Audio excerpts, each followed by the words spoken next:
चंद्रपुर के राजा वीर सिंह को अनोखी और दुर्लभ वस्तुएं एकत्र करने का बड़ा शौक था। एक दिन एक महात्मा राजा के दरबार में आए।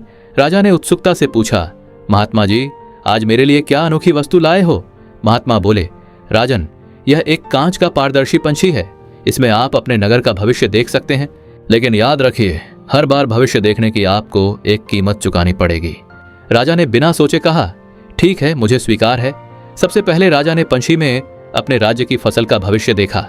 दृश्य अत्यंत सुखद था। हरे भरे खेत, लहलहाती फसलें और अन्न से भरे भंडार। सचमुच अगले ही महीने राज्य में अभूतपूर्व फसल हुई।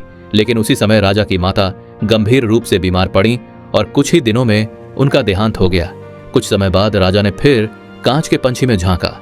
इस बार उसने देखा कि पड़ोसी राज्य चंद्रपुर पर आक्रमण करने वाला है। राजा सतर्क हो गया, सेना को तैयार किया और युद्ध में विजय भी प्राप्त कर ली। पर युद्ध जीतने के बाद उसकी पत्नी उससे दूर हो गई। अब राजा छोटी छोटी बातों के लिए भी उस कांच के पंछी पर निर्भर रहने लगा। भविष्य की हर झलक उसे कुछ देती थी और उससे कहीं ज्यादा छीन लेती थी। धीरे धीरे उसके अपने लोग, मित्र और संबंध उससे दूर होते चले गए।